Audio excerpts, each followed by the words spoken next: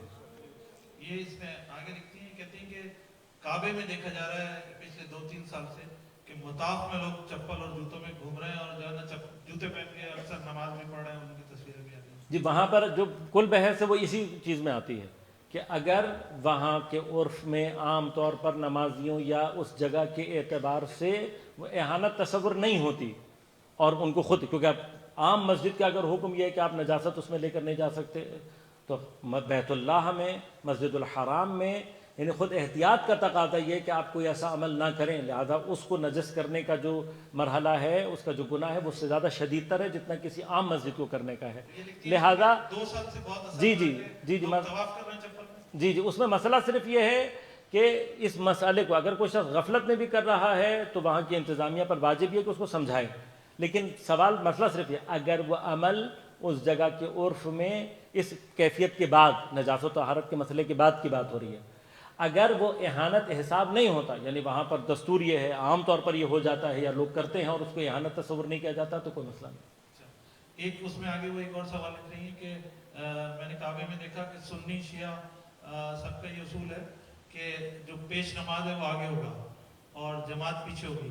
وہی لکھتی ہیں کہ کعبے میں میں نے یہ ایسا منظر بھی دیکھا کہ نمازی آگے ہیں اور مولانا صاحب ایئر کنڈیشن میں پیچھے جا کے نماز پڑھا رہے ہیں، تو یہ کیا چکر ہے، یہ بھی ہو سکتا ہے؟ نہیں، ہمارے ہاں اس طرح کی کوئی چیز نہیں ہے۔ آپ کو پتہ ہے کہ اتصال کی جو کیفیت ہے وہ ہمارے ہاں بہت واضح ہے، اگر دیگر مطلب فقہا کے نزدیک ان کے ہاں کوئی گنجائش ہو پیش تو نماز پیچھے کھڑا ہو سکتا ہے نماز سے؟ ہمارے ہاں تو اوپر نہیں ہو سکتا بھائی۔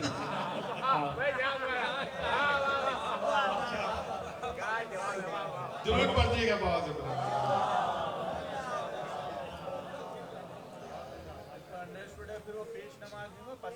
دعا فرمائیے۔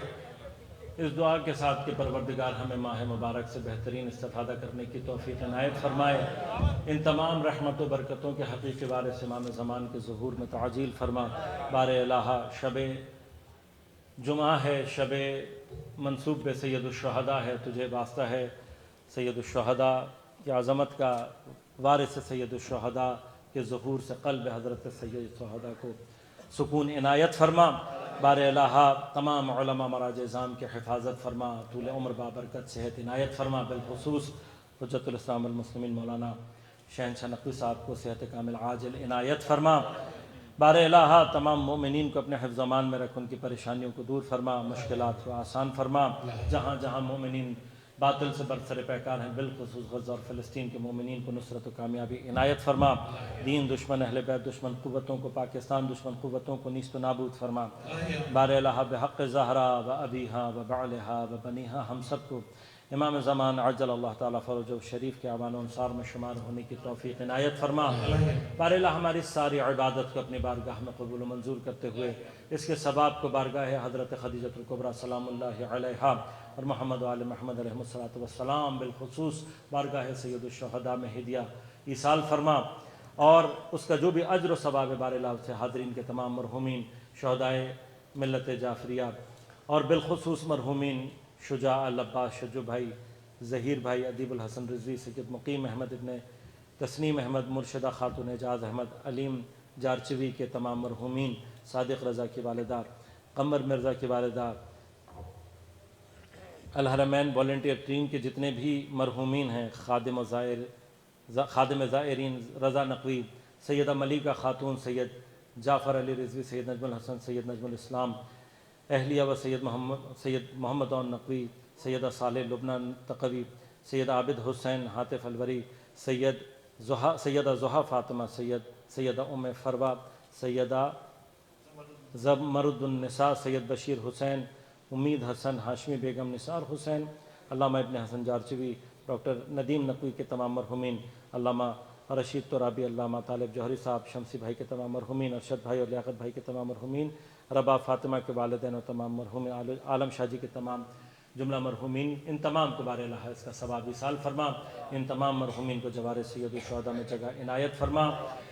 ربنا تقبل منا انک انت السمیع العلیم برحمتک یا ارحم الراحمین. آخر میں ایک مرتبہ پھر سورہ فاتحہ کی درخواست اپنے تمام مرحومین شہدائے ملت اسلامیہ اور بالخصوص جن مرحومین کے اسامی لیے گئے ان سب کو ارسال فرما دیجیے. بسم اللہ الرحمن الرحیم الحمد للہ رب العالمین الرحمن الرحیم.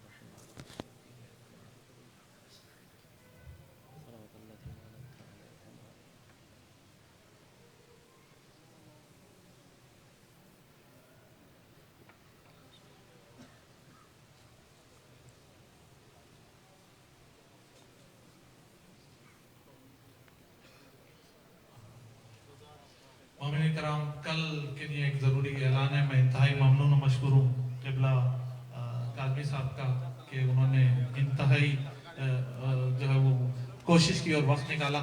کل آغا کے پروگرام کچھ اور ہیں، تھوڑی سی مصروفیت زیادہ ہے، تو کل سے آغا جلدی تشریف لائیں گے.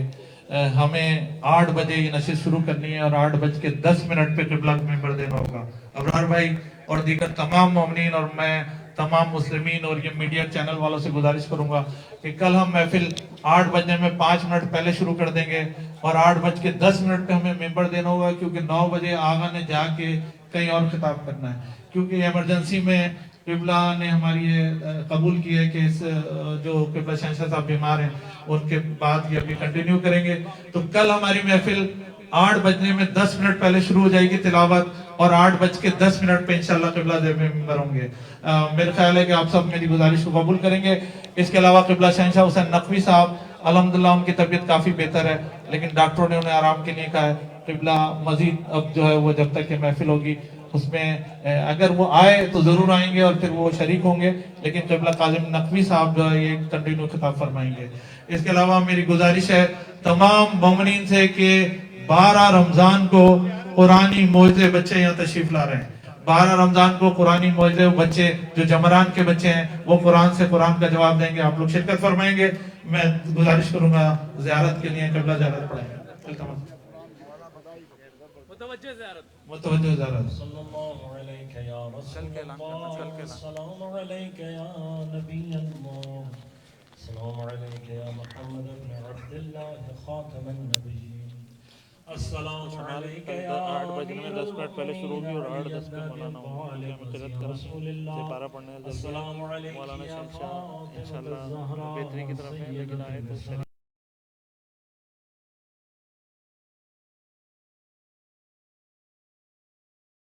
عليك يا حسن بن علي المجتبى، السلام عليك يا أبا عبد الله، السلام على الحسين وعلى علي بن الحسين وعلى أولاد الحسين وعلى صحاب الحسين جميعا ورحمة الله وبركاته. السلام عليك يا غريب الغرباء، السلام عليك يا معين الضعفاء والفقراء، السلام عليك يا شمس الشموس أنيس النفوس أيها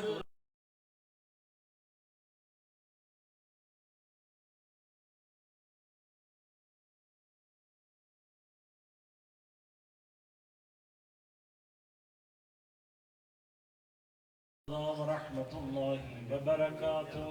السلام عليك يا صاحب العصر والزمان، الأمان الأمان الأمان من فتنة الزمان ومن شر الشيطان. السلام عليك يا شريك القرآن، السلام عليك يا مظهر الإيمان، السلام عليك يا إمام زماننا هذا، عجل الله تعالى فرجك وسهل الله تعالى مخرجك وظهورك وجعلنا من أعوانك وأنصارك جميعا ورحمة الله وبركاته. بسم الله